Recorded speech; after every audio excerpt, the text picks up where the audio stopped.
सरकार ने अभी खरीद शुरू नहीं की। सरकार को तुरंत सरसों की फसल की खरीद शुरू करनी चाहिए और एमएसपी के हिसाब से किसान को उसका पूरा पैसा देना चाहिए। जिस किसान ने बेच दी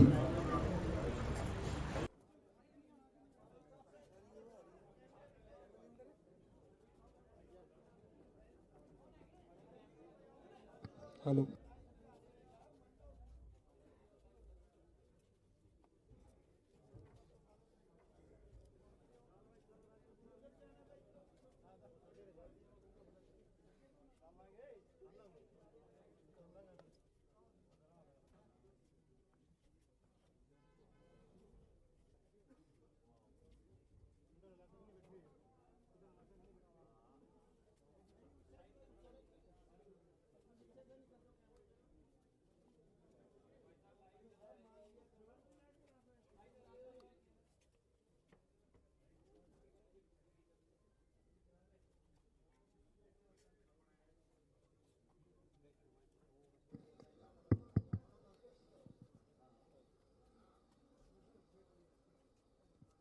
करें शुरू।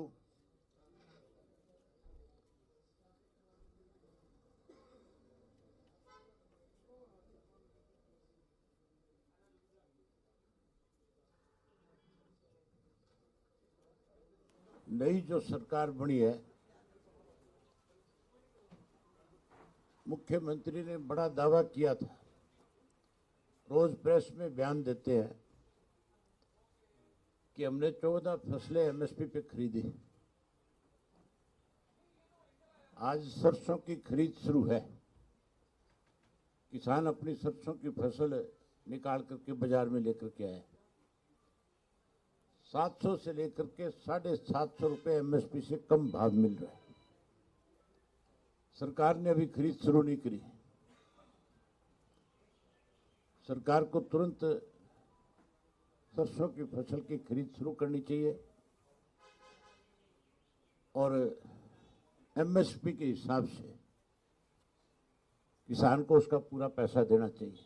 जिस किसान ने बेच दी उसकी भरपाई सरकार को करनी चाहिए। ये किसान सदा से किसान विरोधी रही है।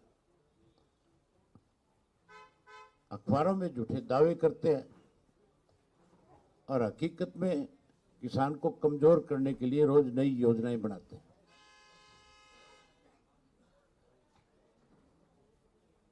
जहां सरसों की फसल सरकार को खरीदनी चाहिए, वहीं आज आपको विशेष रूप से इसलिए आमंत्रित किया है, मेरे से भी पहले से इंडियन नेशनल लोकदल पार्टी को, जब पार्टी का स्थापना हुई थी, उस वक्त से पार्टी के संगठन को मजबूत करने में चौधरी देवीलाल के साथ भी और चौधरी ओम प्रकाश चौटाला जी के साथ भी, जिन्होंने लंबे समय तक संगठन को मजबूत बनाने में अपनी जिम्मेवारी निभाई, पीछे किसी कारणवश कुछ समय के लिए राजनीतिक तौर पे जिस तरह के हालात प्रदेश के रहे, देश के रहे, उनको देखते हुए राजनीति से उब चुके थे। लेकिन इंडियन नेशनल लोकदल पार्टी के प्रति सदा उनका लगाव रहा। हमेशा पार्टी को, जब भी मेरी मुलाकात हुई, चौटाला साहब की माजरा जी से मुलाकात हुई, उन्होंने खुल करके कहा कि मेरी इच्छा है कि पार्टी फिर शिखर पे पहुंचे। आज फिर सक्रिय रूप से पार्टी की जिम्मेवारी, पार्टी को संभालने के लिए आज फिर हमें आशीर्वाद देने के लिए आए हैं। हम सब इनका बहुत स्वागत करते हैं, अभिनंदन करते हैं। और वहीं चौटाला साहब से कल मेरी मुलाकात हुई। उससे पहले हम सब संगठन के साथियों ने आपस में बैठ करके विचार विमर्श किया मैं माजरा जी से मेरे बाई इलेक्शन में भी माजरा जी ने मेरी खुल करके मदद करी थी। चौधरी देवीलाल जी की जयंती के ऊपर भी हमने जब इनको इनवाइट किया तो ना केवल ये आए बल्कि कैथल की रैली की सारी देख रेख इनकी निगाह में हुई थी। और हम सब साथियों ने जब बैठ कर के आपस में विचार विमर्श किया तो सबकी एक इच्छा थी, हमारी नहीं बल्कि पार्टी के हमारे पूरे प्रदेश के जितने भी कार्यकर्ता और पदाधिकारी हैं, उन सब की एक इच्छा थी कि माजरा जी को फिर से बड़ी जिम्मेवारी पार्टी में सौंपी जाए ताकि संगठन को और ज़्यादा मजबूती से आगे बढ़ाया जाए। आज सब ने एक फैसला लिया है, हर फैसले से चौटाला साहब को हमने अवगत कराया। उनकी भी जाती इच्छा थी कि पार्टी के प्रदेश की कमान अब माजरा जी को सौंपी जाए। आज हम इनका स्वागत करते हैं, अभिनंदन करते हैं, वही हम सब इनके नेतृत्व में पार्टी के संगठन को मजबूत करने के लिए काम करेंगे। बाकी सारी बातें तो माजरा जी सब हम आपसे कहेंगे। मैं ये नहीं कहूँगा कि कोई इनकी घर वापसी है कि आज ये पार्टी में नए सिरे से शामिल हुए, ये हमेशा पार्टी के साथ रहे। थोड़े दिन निष्क्रिय हो गए थे, अब फिर बहुत सक्रिय होकर के काम करेंगे और फिर से इस सारी बात को अच्छे ढंग से निभाएंगे। बाकी बातें तो आप माजरा जी से करो। आप सभी का स्वागत है। जमाना चौधरी देवीलाल का था और न्याय युद्ध था, राजीव लोंगोवाल समझौता हुआ, उसके खिलाफ भी सक्रिय भूमिका निभाई। चौधरी देवीलाल 1982 में बहुमत लेकर के आए और उनकी सरकार नहीं बनने दी, तब भी एक बड़ा झटका था। तब भी हम चंडीगढ़ में बहुत बड़ा प्रदर्शन करते रहे और एक भी ना सुनी। और उसके बाद हम लगातार, चाहे कोई भी आंदोलन रहा, कोई जलसा रहा, कोई प्रदर्शन रहा, उसमें लगे रहे। चौधरी ओम प्रकाश चौटाला जी के साथ, चौधरी देवीलाल जी के साथ, और बढ़ चढ़ कर के काम किया है। ये ठीक है, परिवार में भी कुछ मतभेद हो जाते हैं। कुछ समय के लिए, 2-3 महीने के लिए ऐसा हुआ कि वो मतभेद हुए और अभय सिंह चौटाला ने ये चैलेंज कर दिया था कि 3 काले किसानों के कानून जो आए हैं, जिसमें एमएसपी नहीं रहेगा, अत्यधिक भंडारण की इजाज़त बड़ी कंपनियों को दे दी और भू के मालिक बड़ी कंपनियां हो जाएंगी। इन्होंने कहा कि मैं 26 जनवरी तक अगर ये वापस नहीं लिए मैं इस्तीफ़ा दे दूंगा और किसान आंदोलन में कूद जाऊंगा। 26 तारीख आई तो 27 तारीख को इन्होंने अपना इस्तीफ़ा दे दिया और दिल्ली के चारों तरफ किसान बैठ गए और मेरे से भी फ़ोन पे कहा कि आप भी इस बीजेपी को छोड़ दो, क्योंकि किसानों का आंदोलन पीक पे है और इसमें आपकी ज़रूरत है।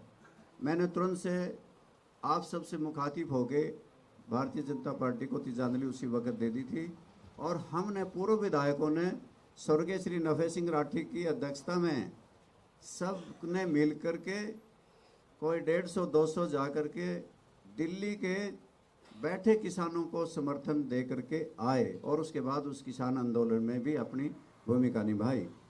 साथियों, आज कुछ ऐसे बातें हैं कि सरकार के कुछ दावे इस प्रकार के हैं, हमारी पारदर्शी सरकार है, 32 से 42 पेपर भेज दिए जाते हैं और फिर ये कह देते हैं कि हमारी सरकार पारदर्शी है। 235 कोऑपरेटिव बैंक में लगा दिए जाते हैं बुला बुला के घर से, और हमारे वहाँ के विधायक पर्चा दर्ज कराते हैं पुंडरीके के मेरे बेटे से पैसे ले लिए, जिसका समर्थन भी भारतीय जनता पार्टी को है।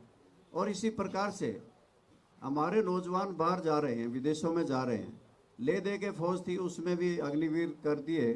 और इन्होंने ये कहा विशेष तौर से कि किसान के लिए हम आमदनी दुगनी कर देंगे। ना दुगनी हुई, ना स्वामीनाथन योग की रिपोर्ट लागू हो सकी, ना एमएसपी का कानून बना।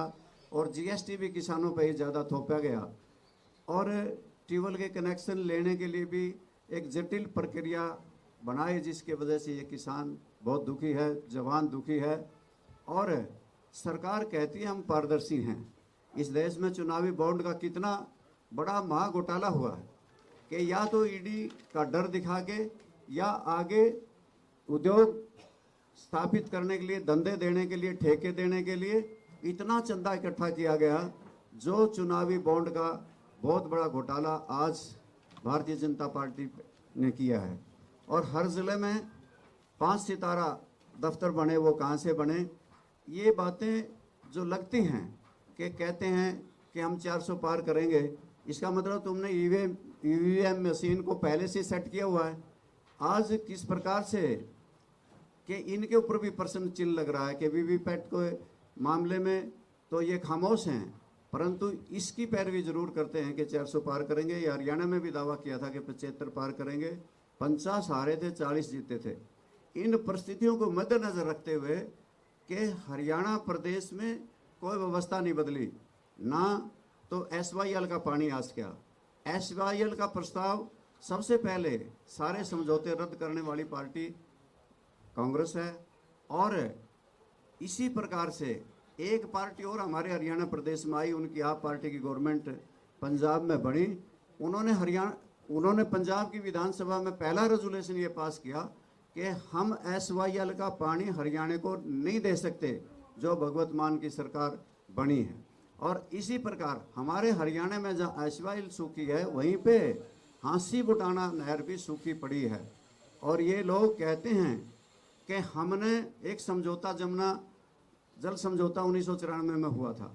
ये कहते हैं कि हमने राजस्थान को पानी जमुना का देने का समझौता भारतीय जनता पार्टी की सरकार ने किया। अगर बारिश के दिनों में पानी अतिरिक्त था तो वेस्टर्न जमुना में पैसा क्यों खर्च किया जा रहा है कि उसमें अगर ज़्यादा पानी होगा तो वेस्टर्न जमुना को देंगे।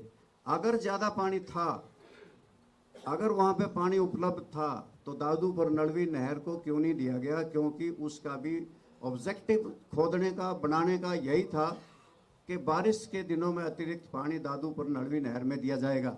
अवेलेबिलिटी ऑफ वाटर के बारे में कोई स्टडी नहीं की गई, हाइड्रोलॉजिकल स्टडी कुछ नहीं की गई। कह दिया कि 3 पाइप से राजस्थान को पानी जाएगा और 1 पाइप को हरियाणा के दादरी और भिवानी को पानी मिलेगा। ये फिजिबिलिटी है ही नहीं। हथनी कुंड बैराज से पानी आप जाके राजस्थान ले जाएंगे, ये संभव ही नहीं। ओखला से पहले पानी मिलता है राजस्थान को, वहीं से दिया जाना चाहिए। और हरियाणा वर्षों से इसका विरोध करता रहा है। आज भी हरियाणा के लोग तो विरोध करते हैं, परंतु मुख्यमंत्री, भूतपूर्व मुख्यमंत्री ने, मनोहर लाल जी ने इस पर दस्तखत कर दिए। ये हरियाणा प्रदेश के लोगों के साथ खिलवाड़ है और हरियाणा की प्यासी जमीन को पानी की जरूरत है और वो राजस्थान को देना चाहते हैं। ये गलत है, फिजिबिलिटी ही नहीं है। ना हरियाणा प्रदेश को एसवाईएल मिली, ना हरियाणा प्रदेश में कोई हांसी बुटाना नहर में पानी आया। दादूपुर नलवी नहर बंद कर दी और अब पानी राजस्थान को देने का समझौता कर लिया। ना हरियाणा की राजधानी बन सकी, ना अलग से हाई कोर्ट बन सका, कोई व्यवस्था बदली नहीं, बल्कि अनेकों प्रॉब्लम खड़ी कर दी। परिवार पहचान पत्र की खड़ी कर दी, मेरी फसल मेरा ब्यौरा की खड़ी कर दी, कि फसल किसी की, ब्यौरा किसी का। और अनेकों घपले और घोटाले हरियाणा प्रदेश में, चाहे शराब घोटाला है, धान घोटाला है, चाहे रजिस्ट्री घोटाला है, पेपर लीक घोटाला है, और अभी अभी सहकारिता विभाग का ICDP का 100 करोड़ का घोटाला है। ये घोटालेबाजों की सरकार है। जहां हरियाणा प्रदेश में अनेकों घोटाले हो रहे हैं, वहीं देश के अंदर भी बहुत बड़ा ये चुनावी बॉन्ड का घोटाला है। ऐसे मौके में मुझे चौधरी अभय सिंह आए और मेरे से कहने लगे, और चौधरी ओम प्रकाश चौटाला भी कई बार मेरे पास ये कहते थे कि आओ रामपाल, तेरा तो घर यही है, मेरा कोई जाना नहीं, मेरा कोई आना नहीं, मेरा तो घर है। और मैं इस मौके पे मैंने सोचा कि कुरुक्षेत्र लोकसभा से चुनाव अभय सिंह चौटाला लड़ रहे हैं। ऐसे मौके में किसानों के लिए इस्तीफा दे देने वाले, हरियाणा विधानसभा को ठोकर मार देने वाले, ऐसे मौके में हरियाणा प्रदेश की जनता की आवाज़ को हरियाणा की विधानसभा में बुलंद करने वाले, ऐसे मौके में कि वो लोकसभा का चुनाव लड़ रहे हैं, तो मुझे तुरंत से अभय सिंह चौटाला का साथ देना चाहिए। और मैं इस मौके पे, इसलिए अगर सत्ता की मलाई खाने की कोई चाहत नहीं, पहले भी ऐसा कभी सोचा भी नहीं। ये कोई लोकदल पार्टी में आज कोई ये भी नहीं समझ पा रहा होगा कि बहुत बड़ा फेरबदल होकर के सरकार बनने वाली है। नेक्स्ट भविष्य में कल क्या हो जाए ये तो संभावनाएं रहती हैं। संघर्ष के बलबूते पे ही किया है, आगे भी संघर्ष को ही चुना है। आज केवल अभय सिंह चौटाला और चौधरी ओम प्रकाश चौटाला के नेतृत्व में संघर्ष करने आए हैं, लड़ाई लड़ने आए हैं और जनता की आवाज को बुलंद करने आए हैं। धन्यवाद।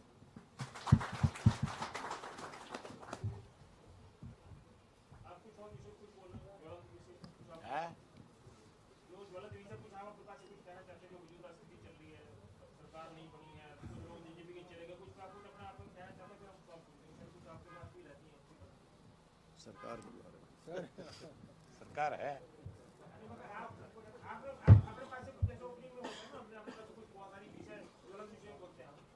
चौटाला साहब जब कभी भी प्रेस के साथी उनसे मिलते थे, हमेशा एक बात खुल करके कहते थे कि ये सरकार जाएगी। और आज इस किस्म के हालात हैं कि सरकार लोकसभा के चुनाव के चलते चलते भी टूट सकती है। जिस तरह से कल मंत्रिमंडल का गठन हुआ है, उससे नाराजगी बहुत बड़ी है लोगों में। सत्ता के साथ जुड़े हुए जो लोग हैं वो परेशान हैं।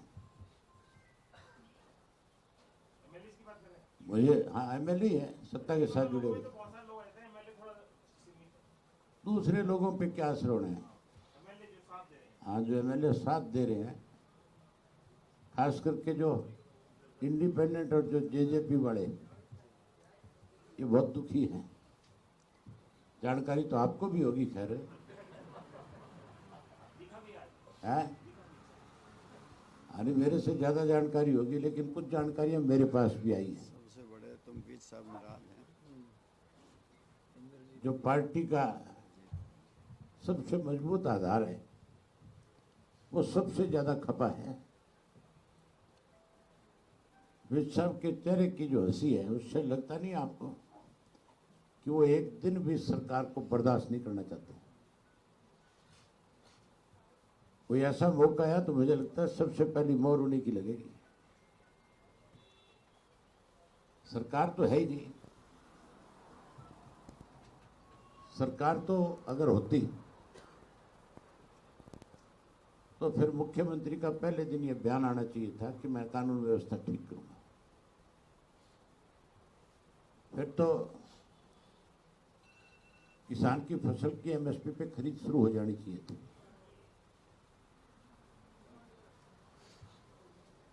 आज भी जो नया चुना हुआ मुख्यमंत्री है, उसको खुद पे भरोसा ही नहीं हो रहा कि मैं मुख्यमंत्री बन गया। इससे ज्यादा और क्या प्रोटोकॉल टूटेंगे और पद की गरिमा को कम किया जाएगा। भूतपूर्व मुख्यमंत्री का नाम तो ऊपर लिखा जाता है और उसका नीचे लिखा जाता है।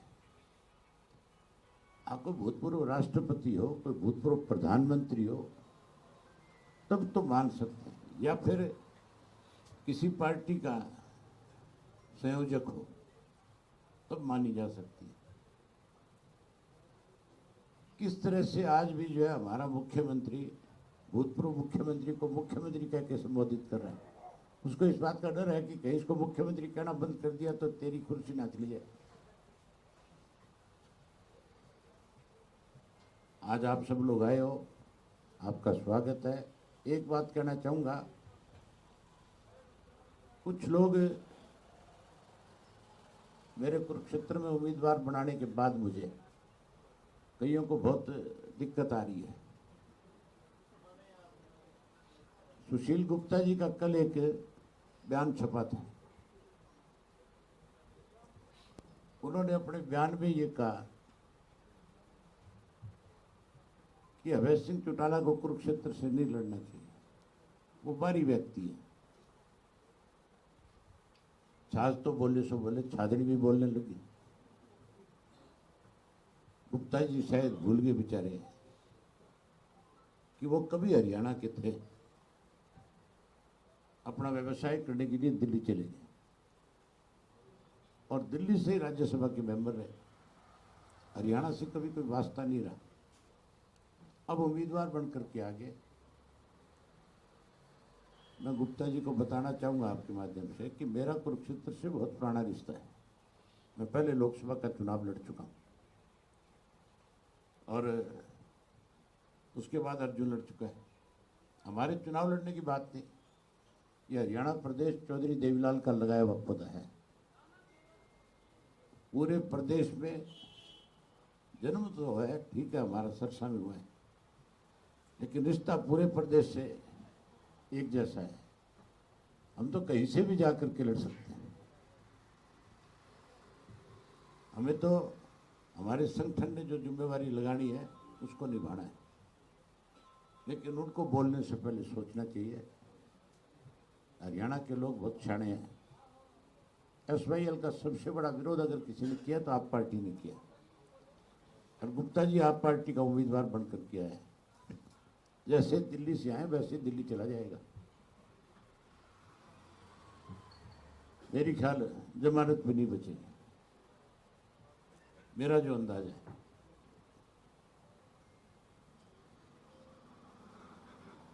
और कोई आपकी तरफ से क्वेश्चन है तो बताओ।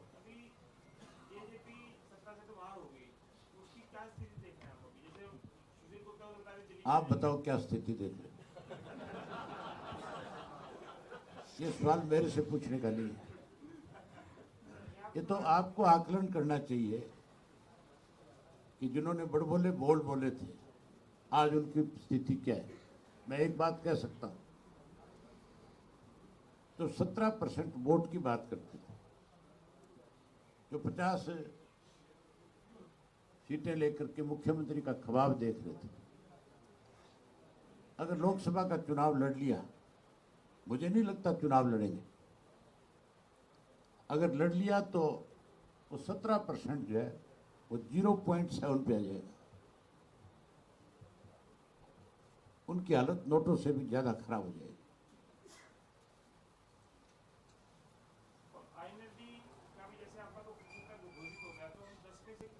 आप मुझे एक चीज बताओ, मेरे नाम की घोषणा के बाद सबको परेशानी हो रही है कि नहीं हो रही है? सही सही बताओ। राष्ट्रीय दलों की उनको तकलीफ हो रही है कि नहीं हो रही है? अभी तो एक मेरे अकेले के नाम की घोषणा हुई है। जब 9 की और होगी तब आप देखना इनकी हालत क्या होगी। हम औरों की तरह झूठे दावे नहीं करते, ना हमने राजनीति में कभी झूठ का सहारा लिया। जो चीज कर सकते हैं खुल करके लोगों के सामने रखी, कम ये करेंगे, और जो नहीं कर सके उसके लिए लोगों से कहा कि हमारे बस की नहीं है। लोकसभा के चुनाव के जब नतीजे आएंगे तो बहुत चौंकाने वाले होंगे, बहुत हैरानी वाले होंगे। मैं खुल के कह सकता हूं कि हम बहुत अच्छी पोजीशन में रहेंगे।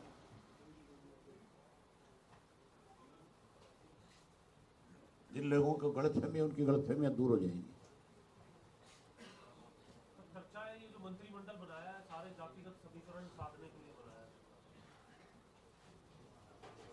जातिगत समीकरण तो इससे सदेंगे कि नहीं सदेंगे, और कईयों की रान तो कट गई।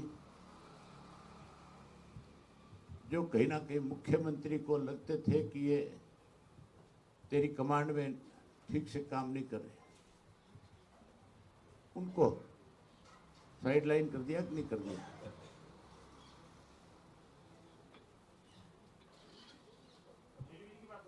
है अनिल विज भी उनमें एक है।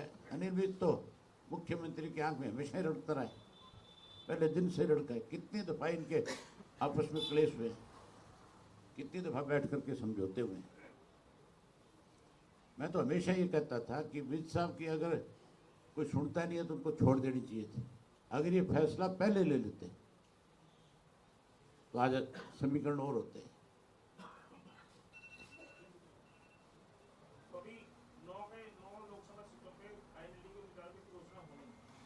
करेंगे हम। 10 की 10 सीटें लड़ेंगे। 10 की 10 पे हमारे उम्मीदवार खड़े होंगे। 10 की 10 पे बहुत अच्छी लड़ाई लड़ेंगे।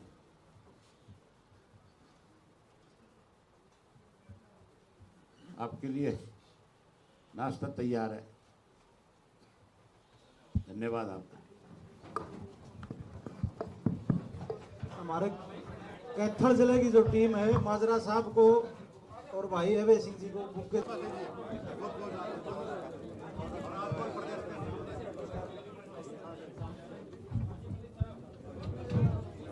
बहुत धन्यवाद सर।